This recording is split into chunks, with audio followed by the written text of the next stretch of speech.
That's one of the most absurd things I've ever heard. Well, you shouldn't joke about it, though. U.S. data. It's a serious topic. Oh, wait. But $1 trillion coin, it's one of the most silly things I've ever heard.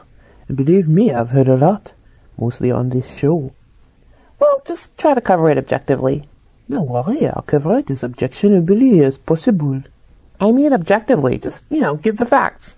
Okay, I'll cover just the facts, but I don't promise I can't stop laughing. Okay, well, I'll be back in 5 minutes. I just want to get a soda. Do you need to change? Yeah, actually, that'd be really helpful. Let me just search my pockets.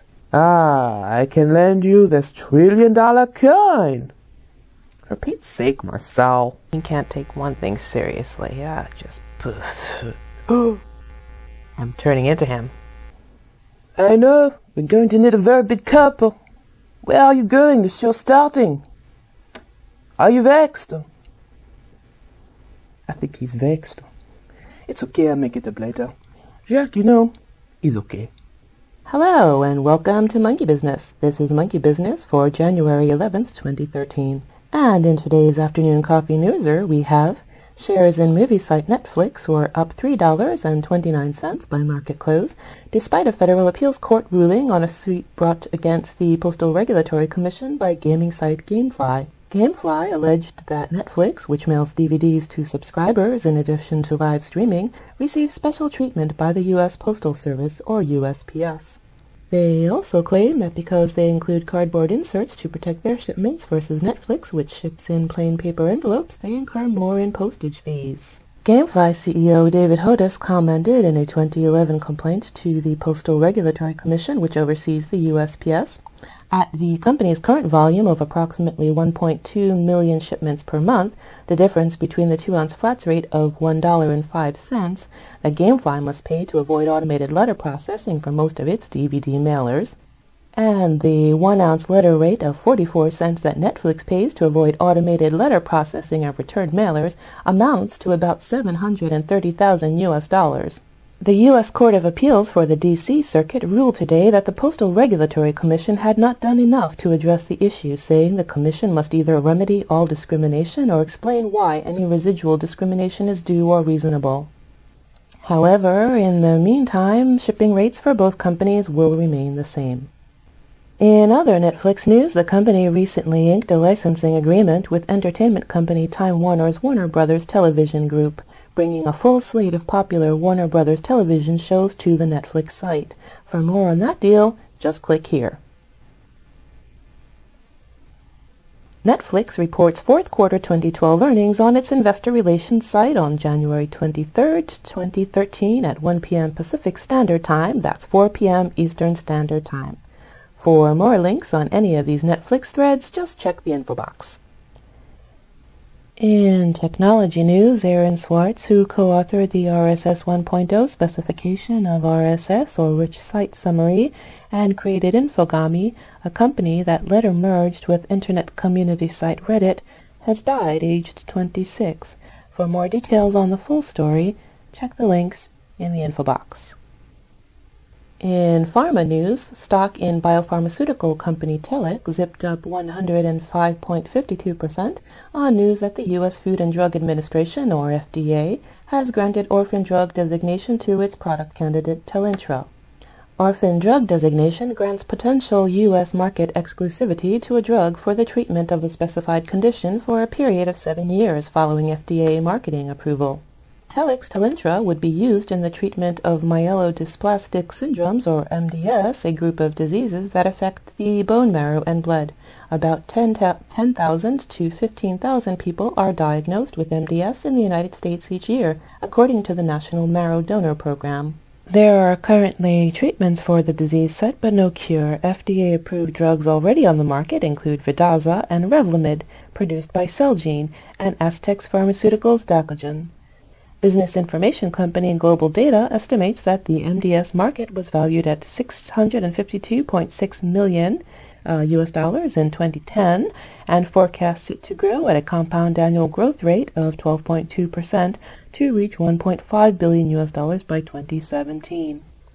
And as a quick side note on the Pebble project we covered in the last episode, a project that posted a target of 100,000 US dollars for development that was reached in 2 hours, eventually attracting some 10 million plus in financing, we will have some 2012 stats from crowdfunding site Kickstarter. In 2012, 2,241,475 people pledged a total of 319 million plus US dollars and successfully funded 18,109 projects. You can watch the Monkey Business episode featuring the Pebble project and the Kickstarter site right here. And now over to Marcel for Nearly News. Take it away, Marcel. And today our research paper with the fancy name, The New Stylized Facts About Income and Subjective Well-Being, and lots of data charts and bulleted points and so on and so forth, comes to one major conclusion. After all of that effort, the richer you are, the happier your life will be. They also note that unemployment and inflation make people unhappy, and that most people hate having to commute to work. Is this le poisson d'avril? How do you say, April Fool's Day? No. Are you sure about that? In other news, on TechSide Mashable reports that for 100 US dollars you can send a message to social media giant Facebook CEO Mark Zuckerberg. Hello. There. I've just saved $100. What? What am I doing? I'm looking for fish. I have suspicions. You're sure some people aren't having April Fool's Day a little early? You're sure? We covered Facebook in a recent episode. It was about a little skirmish between disposable image sending app Snapchat and Facebook's answer to it, TELK. You can watch that episode here, if you like. And packaged bakery goods manufacturer Flowers Foods today signed 2 asset purchase agreements with Hostess Brands as the stalking house bidder for certain Hostess assets. A stalking house bid means that another company can still make an offer. Hostess Brands, which made popular items Wonder Bread and Twinkies, declared bankruptcy in November 2012, setting off a farcical Twinkie shortage crisis as buyers swooped down to snatch up the last boxes of the gooey treats, to stockpile them and sell them off at exorbitant markups on selling sites eBay and Craigslist and so on. Alas, for Twinkie aficionados, the Flowers Foods bid doesn't include that particular comestible. The $360 million US offer to buy some of Hostess Brands' assets, however, would put the minds at rest of anyone addicted to Wonder Bread. That brand is included in the deal. The deal also includes the following brands: Nature's Pride, Merito, Home Pride, and Butternut Bread brands. A second agreement provides for the purchase by Flowers of the beefsteak brand for $30 million US. A lot of bread for a lot of bread. As for Twinkies, time will tell which buyer comes forward to snap up the brand. In the meantime, in the midst of this lamentable Twinkie shortage, crafty buyers can carry on stockpiling them to their heart's content like little bars of cupcake good. And finally, it looks like the US Treasury isn't so keen on the idea of solving the debt ceiling problem in the US by minting a $1 trillion platinum coin. Are you sure it's not April Fool's Day? Someone needs to change the calendar, really. $1 trillion coin. Whoa, whoops, I lost it. Can you imagine having to make change for that? Excuse me, can you break $1 trillion? No. Why not? There's no word on $1 trillion Twinkie, but I'm sure someone will think of that soon.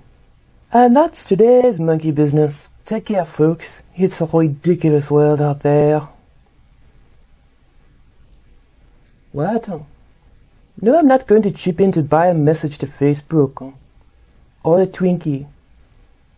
Yes, I'll chip in for $1 trillion coin if you ask 1 trillion other friends. We can do it as a timeshare. Of course I'll be back. What on earth am I going to buy with it? A planet? I don't believe it.